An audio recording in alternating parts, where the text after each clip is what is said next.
नमस्कार साथियों, स्वागत करते हैं आप सभी का हिंदी पेडागोजी के इस बेहतरीन ज़बरदस्त सेशन में।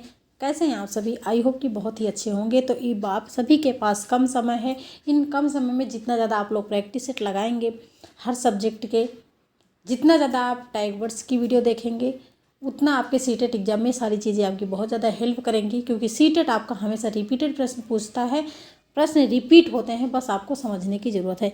तो यहाँ पर आपको नए कुछ यूनिक प्रश्न मिलेंगे जो आपके हर बार सीटेट एग्जाम में ट्रेंड होते हैं या फिर प्रीवियस ईयर के क्वेश्चन पेपर हैं यहाँ पर। तो बहुत ज़्यादा यूनिक प्रश्न है आपके लिए सीटेट में, आपकी बहुत हेल्प करेंगे। तो चलिए क्लास को स्टार्ट करते हैं। आज का अपना पहला प्रश्न देखिएगा।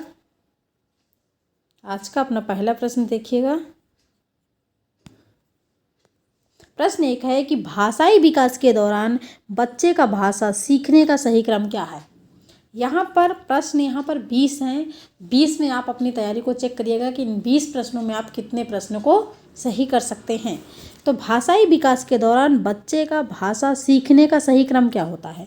भाषा सीखने का सही क्रम क्या होता है, सीखने का, और भाषा सिखाने का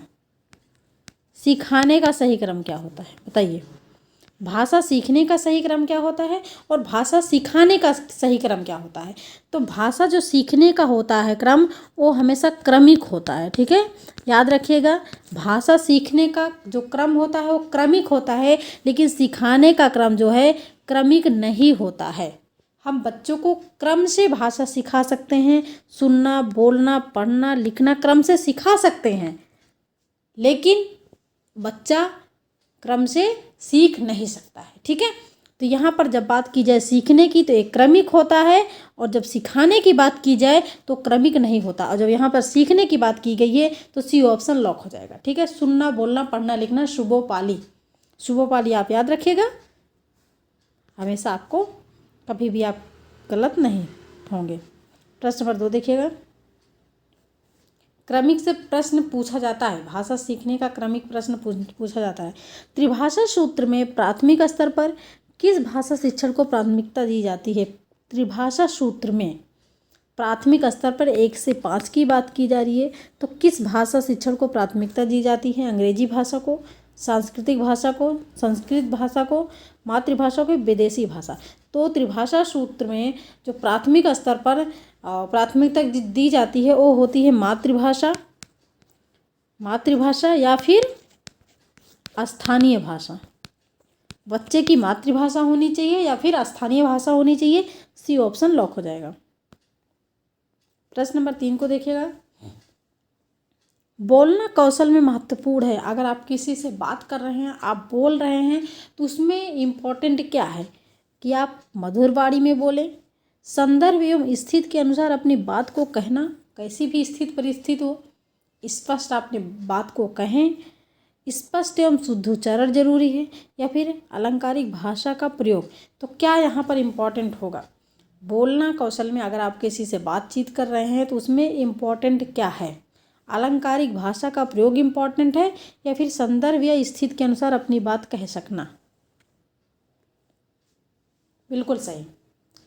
अगर आप किसी से बातचीत कर रहे हैं और आप जो बात कहना चाहते हैं, सामने वाले को जो बात कहना चाहते हैं, अगर उसी बात को अब उसके सामने प्रेजेंट नहीं कर पा रहे हैं तो इम्पोर्टेंट नहीं है। सबसे ज़रूरी है कि आप जो कहना चाहते हैं उस चीज़ को, अपनी बात को संदर्भ एवं स्थिति के अनुसार अपनी बात कह सकना दूसरों के सामने, ठीक है।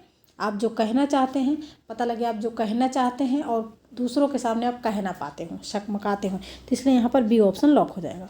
मधुर वाणी जरूरी नहीं है। प्रश्न नंबर 4। भाषा शिक्षण में पाठ्यपुस्तक भाई क्या होती है, क्या भूमिका निभाती है, आवश्यक है, एकमात्र साधन है, साध्य है, या फिर साधन है। तो पाठ्यपुस्तक क्या है। पाठ्यपुस्तक को हम एक साधन के रूप में ही प्रयोग करते हैं, बाकी उसको अपने तरीके से बताते हैं, लेकिन एक साधन के रूप में प्रयोग करते हैं, इसलिए पाठ्यपुस्तक हमारे लिए एक साधन है। प्रश्न नंबर 5। आकलन की प्रक्रिया में केवल बच्चे की क्षमताओं का आकलन नहीं होता, बल्कि शिक्षण प्रक्रिया के भी आकलन होता है। यह विचार कैसा है भाई? पूर्णतः सही है, अंशतः सही है, पूर्णतः गलत है, निराधार है। तो साथियों, आपको क्लास कैसी लग रही है? अगर अच्छी लग रही है तो क्लास को लाइक कर दीजिए एंड शेयर कर दीजिए अपने दोस्तों में। कल की ईवीएस की वीडियो बहुत ही ज़्यादा इम्पॉर्टेंट है।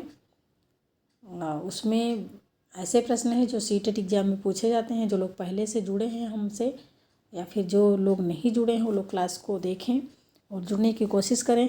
तो यहाँ पर बात की जा रही है कि आकलन की प्रक्रिया में केवल बच्चे की क्षमताओं का आकलन नहीं होता, बल्कि शिक्षक की शिक्षण प्रक्रिया के भी आकलन होता है। अगर हम अगर हम आपको पढ़ा रहे हैं, ऑनलाइन क्लास दे रहे हैं, तो अगर आप सीटेट एग्ज़ाम में अच्छे अंक नहीं प्राप्त करते हैं तो उसमें आपकी गलती नहीं, साथ साथ हमारी भी गलती है कि हो सकता है हम वो चीज़ों को आपके सामने नहीं प्रस्तुत किए जो एग्ज़ाम में इम्पॉर्टेंट है, ज़रूरी है। ठीक है, तो यहाँ पर देखिए कि आकलन की प्रक्रिया में केवल बच्चे की क्षमताओं का आकलन नहीं होता, बल्कि शिक्षक की शिक्षण प्रक्रिया के भी आकलन होता है। यह विचार बिल्कुल सही है। ठीक है, पूर्णतः सही है।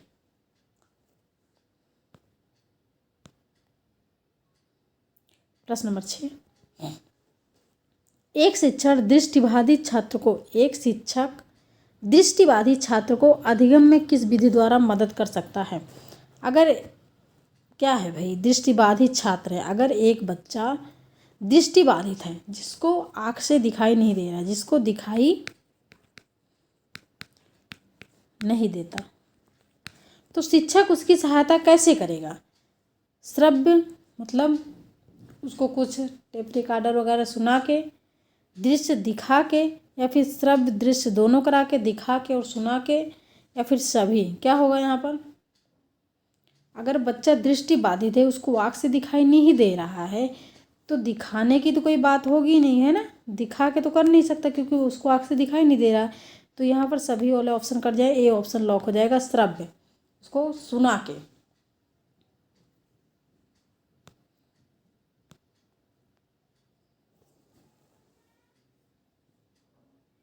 प्रश्न नंबर 7 देखिएगा।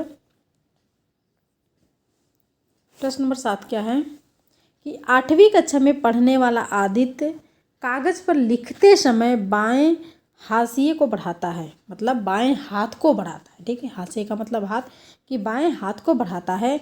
यह प्रमुख लक्षण किसके हैं? क्या है? 8वीं कक्षा में पढ़ने वाला आदित्य कागज पर लिखते समय बाएं हाथ को बढ़ाता है, तो प्रमुख लक्षण क्या है? क्यों ऐसे करता है वो? और क्वेश्चन को ध्यान से समझिएगा कि भाषा में पिछड़ेपन के कारण ऐसे करता है, डिसलेक्सिया के कारण ऐसे करता है, डिस्ग्राफिया के कारण ऐसे करता है, या फिर लेखन में पिछड़ेपन के कारण ऐसे करता है कि वो लिखने में पीछे है, इसलिए बाएं हाथ को बढ़ाता है। तो क्या हो सकता है भाई लक्षण इसके? क्या हो सकता है? अगर लिखने में दिक्कत है, बच्चों को परेशानी है, तो इसका मतलब वो डिस्ग्राफिया से पीड़ित है ना। डिसलेक्सिया पठन संबंधी विकार हो जाएगा। यहाँ पर लिखने की बात की जा रही है। प्रश्न नंबर 8 को देखिएगा कि प्राथमिक स्तर पर हिंदी भाषा सिखाने के लिए सबसे अधिक ज़रूरी क्या है? 1 से 5 के बच्चों को आप हिंदी भाषा सिखा रहे हैं, तो सबसे अधिक ज़रूरी क्या है? कक्षा में लिखित आकलन करेंगे, भाषा शिक्षक का भाषा ज्ञान आप देखेंगे, कक्षा में रंगीन पाठ्य पुस्तक लागू करेंगे, कक्षा में प्रिंट समृद्ध परिवेश आप बनाएंगे। क्या इम्पोर्टेंट है? 1 से 5 का बच्चा छोटा होता है, और जब बच्चा छोटा है तो आप उसको ऐसा परिवेश दीजिए, समृद्ध परिवेश ऐसे दे दीजिए कि बच्चा जिधर देखे उधर से कुछ ना कुछ सीखे। तो इसलिए यहाँ पर डी ऑप्शन लॉक हो जाएगा। प्रश्न नंबर 9 को देखिएगा। आपके पास समय कम है ना। 14 दिसंबर को आपका एग्ज़ाम होना है, तो समय आपके पास कम है, और इन कम समय में आपको सारी चीज़ें कवर करना है, हर सब्जेक्ट को। जो सब्जेक्ट आपको लगता है कि हमारा प्रैक्टिस सेट में 30 में 25 नहीं आ रहा है, तो उस सब्जेक्ट पे सबसे ज़्यादा ध्यान देने की ज़रूरत है। प्रश्न नंबर 9 को देखिएगा। छठी कक्षा के कुछ विद्यार्थी सीखने की अक्षमता से पीड़ित हैं। छठी कक्षा के कुछ विद्यार्थी सीखने की अक्षमता से पीड़ित हैं। उस कक्षा के शिक्षक होने के नाते आप कक्षा को कैसे समावेशी बना सकते हैं। समावेशी का मतलब जिसमें सारे बच्चे हों, दृष्टिबाधित, श्रवणबाधित, विशेष और विशिष्ट और सामान्य सारे बच्चे हों, तभी तो कक्षा समावेशी होगी। जब यहाँ पर बात की जा रही है कि छठी कक्षा 6 वाले बच्चों को कि कुछ ऐसे विद्यार्थी हैं जो सीखने में अक्षमता से पीड़ित हैं, जल्दी सीख नहीं सकते हैं, तो आप उस शिक्षक होने के नाते कक्षा को कैसे समावेशी बना सकते हैं। उनका एक विशेष समूह बनाकर, विषय वस्तु को सामग्री की सहायता से प्रस्तुत करके, उन्हें कक्षा के अन्य सभी विद्यार्थियों के साथ मिलाकर, उन्हें कक्षा की जिम्मेदारियों में सम्मिलित करके। क्या होगा यहाँ पर लोग, क्या होगा यहाँ पर लोग? तो देखिए, अगर वो अक्षमता से पीड़ित हैं, बच्चे अक्षमता से पीड़ित हैं, तो उनका विशेष समूह नहीं बनाना है। विशेष समूह नहीं बनाना है क्योंकि कक्षा कैसी है, होनी चाहिए समावेशी। और समावेशी तभी होगा जब सारे बच्चों को एक साथ आप मिलाएंगे। तो यहाँ पर सी ऑप्शन सही है, विषय वस्तु को सामग्री की सहायता से प्रस्तुत करके। ठीक है, जितने बच्चे हैं उस हिसाब से आप सामग्री प्रस्तुत करिए, बिल्कुल बी ऑप्शन भी सही है। और उन्हें कक्षा की जिम्मेदारियों में सम्मिलित करके, डी ऑप्शन भी सही है। तो बी, सी और डी यहाँ पर लॉक हो जाएगा, बी, सी और डी यहाँ पर लॉक हो जाएगा। ठीक है, उनका एक विशेष समूह बनाकर, वो तो फिर मतलब अलगाव की बात हो गई, वर्गीकृत की बात हो रही है ना। और अलगाव और वर्गीकृत जहाँ पर पूछा जाए वो ऑप्शन आपका निगेटिव है। प्रश्न नंबर 10, पेपर फर्स्ट और सेकंड दोनों के यहाँ पर प्रश्न हैं। 8वीं कक्षा में पढ़ने वाली सविता लिखने में बेहद कठिनाई का अनुभव करती है। संभव है कि डॉट डॉट वह किससे ग्रसित है। ठीक है, 8वीं कक्षा में पढ़ने वाली सविता लिखने में बेहद कठिनाई का अनुभव करती है। संभव है कि वह किससे ग्रसित हो सकती है। भाई बताइए, जब लिखने की कठिनाई का अनुभव कर रही है तो इसका मतलब क्या है, dysgraphia. Dysgraphia, D option lock हो जाएगा। आपसे बात करने का एक ही तरीका है, कमेंट करना, और आप लोग कमेंट नहीं करते हैं। प्रश्न नंबर 11, मुख्यतः हम मातृभाषा कैसे कब अर्जित करते हैं। हम मातृभाषा कैसे और कब अर्जित करते हैं, बताइए।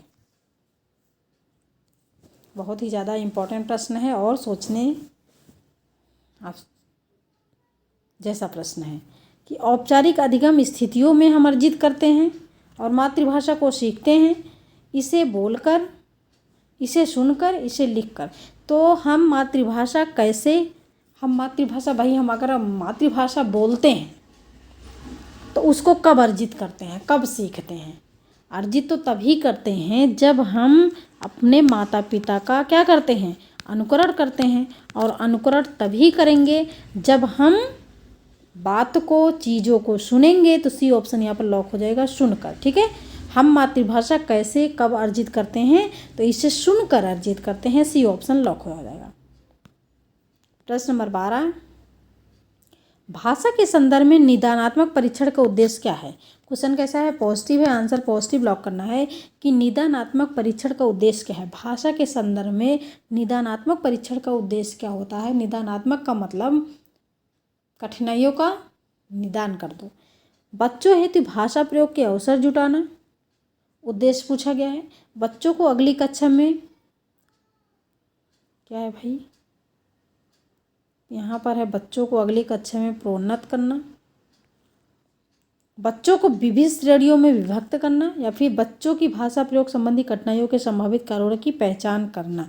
तो यहाँ पर भाषा के संदर्भ में निदानात्मक परीक्षण का उद्देश्य होता है जब आप बच्चों की कठिनाइयों को जानेंगे तभी तो उसके कारणों का जब पता लगाएंगे तो तभी आप उसका निदान कर सकते हैं। इसलिए यहाँ पर डी ऑप्शन लॉक हो जाएगा। प्रश्न नंबर 13, भाषा सीखने में जो त्रुटियाँ होती हैं, हम भाषा को सीखते हैं, हिंदी भाषा को सीखते हैं, मातृभाषा को सीखते हैं, तो जो त्रुटियाँ होती हैं उन्हें कठोरता से लेना चाहिए, उन्हें जल्दी से दूर किया जाना चाहिए। वे बच्चों की त्रुटियों की ओर संकेत करती हैं, वे सीखने की प्रक्रिया का स्वाभाविक हिस्सा होती हैं जो समय के साथ दूर होती हैं। तो बिल्कुल सही, त्रुटियाँ वही करेगा, गलती वही करेगा जो सीखेगा।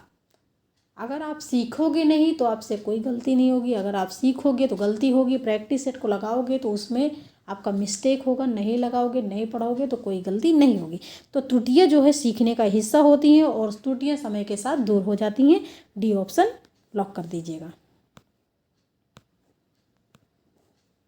प्रश्न नंबर 14, जो बच्चे विशेष रूप से पढ़ने में कठिनाई महसूस करते हैं वे डिस्ग्राफिया से ग्रस्त होते हैं, मंदबुद्धि होते हैं, डिसलेक्सिया से ग्रस्त होते हैं, सीखने में अक्षम होते हैं कि वो सीख ही नहीं सकते।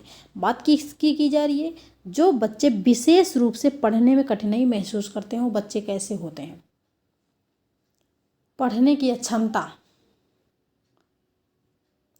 लर्निंग डिसेबिलिटीज की बात की जा रही है। तो यहाँ पर इसका मतलब वो महसूस करते हैं कि वे डिसलेक्सिया से ग्रस्त हैं। सी ऑप्शन लॉक हो जाएगा। पठन संबंधी विकार यानी कि डिसलेक्सिया। प्रश्न नंबर 15, भाषा कक्षा में समावेशी वातावरण का निर्माण करने के लिए जरूरी है कि समावेशी माहौल तभी बनेगा जब सारे बच्चे एक साथ मिलकर रहेंगे, पढ़ेंगे। तो भाषा कक्षा में समावेशी वातावरण का निर्माण करने के लिए जरूरी क्या है? कि बच्चों की सभी आवश्यकताओं को पूर्ण किया जाए, बच्चों को विविध दृश्य श्रव्य सामग्री उपलब्ध कराई जाए, बच्चों के प्रति अति उदारवादी दृष्टिकोण रखा जाए, या फिर बच्चों की विविध भाषाओं को पढ़ाया जाए। तो बच्चों की विविध भाषाओं को आप नहीं पढ़ा सकते हैं कि बच्चे विभिन्न पृष्ठभूमि के आएंगे तो उनकी अलग अलग भाषाएं होंगी और हर भाषाओं को सीखना इतना ज़्यादा आसान नहीं है, क्योंकि बच्चे क्या हैं, प्राथमिक स्तर की बात की जा रही है, बच्चे छोटे हैं। यहाँ पर डी ऑप्शन कट जाएगा। यहाँ पर है बच्चों की सभी आवश्यकताओं को पूर्ण किया जाए, ये भी इतना पॉजिटिव नहीं है। हाँ, ये समावेशी वातावरण का निर्माण हो सकता है अगर बच्चों को विभिन्न दृश्य श्रव्य सामग्री उपलब्ध कराई जाए। बच्चे जो चाहते हैं, बच्चों से ज़्यादा अगर दृश्य सामग्री श्रव्य होगी तो समावेशी माहौल क्रिएट हो सकता है। बी ऑप्शन लॉक हो जाएगा। आई होप कि आप लोग समझ रहे होंगे। प्रश्न नंबर 16, कक्षा 8 के बच्चों का सतत आकलन करने में सबसे अधिक महत्वपूर्ण क्या है? कक्षा 8 के बच्चों का सतत आकलन करने में सबसे अधिक महत्वपूर्ण क्या है?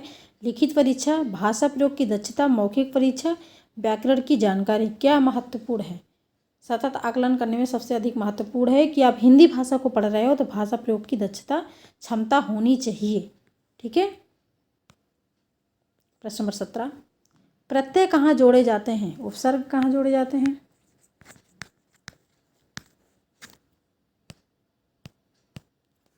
उपसर्ग कहाँ जोड़े जाते हैं? शब्द के आदि में, शब्द के आदि में नहीं, शब्द के पहले।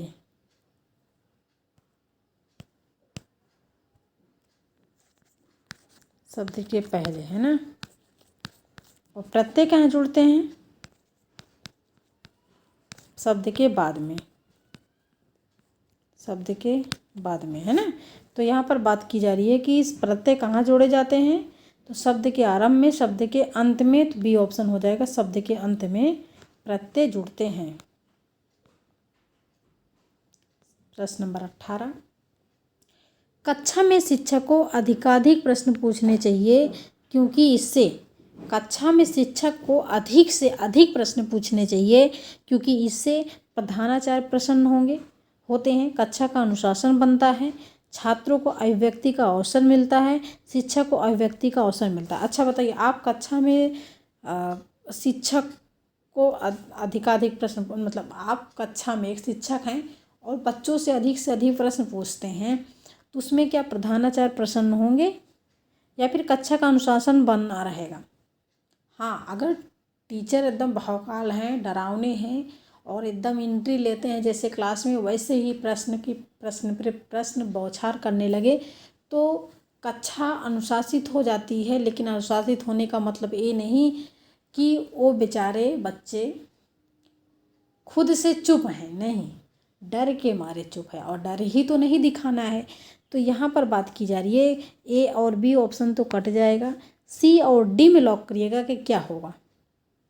कक्षा में शिक्षक को अधिक से अधिक प्रश्न पूछने चाहिए, क्योंकि इससे छात्रों को अभिव्यक्ति का अवसर मिलता है, फिर शिक्षक को अभिव्यक्ति का अवसर मिलता है। तो भाई शिक्षक तो प्रश्न ही कर रहा है, तो उसको अभिव्यक्ति का अवसर क्या मिलना, सी ऑप्शन हो जाएगा कि छात्रों को अभिव्यक्ति का अवसर मिलता है। अगर एक शिक्षक प्रश्न पूछेगा तो बच्चों को बोलने का अवसर मिलेगा। प्रश्न नंबर 19, बालिकाओं की शिक्षा को प्राथमिकता देनी चाहिए, क्योंकि बालिकाओं को शिक्षा की प्राथमिकता देनी चाहिए, क्योंकि लड़कियां लड़कों की अपेक्षा अधिक होशियार होती हैं। लड़कियां संख्या में लड़कों से कम हैं। भूतकाल में लड़कों की तुलना में लड़कियों के साथ भेदभाव किया गया है। केवल लड़कियां ही सामाजिक परिवर्तन का नेतृत्व करने में सक्षम हैं। तो अगर बात की जाए यहाँ पर कि होशियार हैं, कम हैं या फिर परिवर्तन का नेतृत्व है, तो जेंडर रूढ़िवादिता की बात आ जाएगी। और यहाँ पर बात की गई कि बालिकाओं की शिक्षा को प्राथमिकता देनी चाहिए, क्योंकि भूतकाल में लड़कों की तुलना में लड़कियों के साथ भेदभाव किया गया है। बिल्कुल, पहले क्या था, आज भी, पहले का बात छोड़िए, आज भी जो है जितना ज़्यादा फ्रीडम लड़कों को है उतनी ज़्यादा फ्रीडम लड़कियों को नहीं है। तो यहाँ पर जो है प्राथमिकता देनी चाहिए, क्योंकि भूतकाल में लड़कों की तुलना में लड़कियों के साथ भेदभाव किया गया है बहुत ज़्यादा। पहले लोग लड़कों को पढ़ाते थे, लड़कियों को नहीं पढ़ाते थे, इसलिए सी ऑप्शन लॉक हो जाएगा। प्रश्न नंबर 20, नीलकंठ शब्द किस वर्ग का है? नीलकंठ भाई, नीला है कंठ जिसका, अर्थात किसकी बात की जा रही है? महादेव की बात की जा रही है, भगवान शिव की बात की जा रही है ना।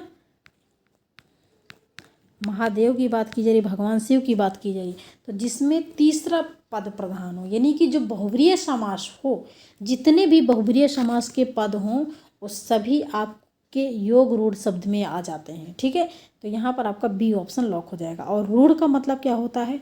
जैसे जिसका संधि विच्छेद हो ही ना, जैसे काम हो गया, काम का आप संधि विच्छेद कर सकते हो? नहीं कर सकते हो। जो टूटे ही ना, का को अलग कर दो, माँ को अलग कर दो, कोई अर्थ नहीं है। तो जिसका संधि विच्छेद ना हो रूढ़ शब्द होते हैं, और जिसका संधि विच्छेद हो जाए, जैसे कि विद्यालय हो गया, विद्या धन आलय बराबर विद्यालय, तो विद्यालय टूट गया, और जब विद्यालय को आप संधि विच्छेद कर दिए तो यौगिक शब्द होता है। और जितने भी बहुब्रीय समास के पद हैं वो सभी आपकी योग रूढ़ शब्द होते हैं, याद रखिएगा आप लोग। तो साथियों, ये थे आज के 20 प्रश्न। आपको क्लास कैसी लगी? अच्छी लगी तो लाइक करिएगा और शेयर करिएगा अपने दोस्तों में, और खूब सारा प्यार करिएगा, सपोर्ट करिएगा। और आप कमेंट में अपना स्कोर ज़रूर बताइएगा कि इन 20 प्रश्नों में आपने कितना स्कोर किया। Thanks for watching video. This is Sadhana Tyagi's expert classes.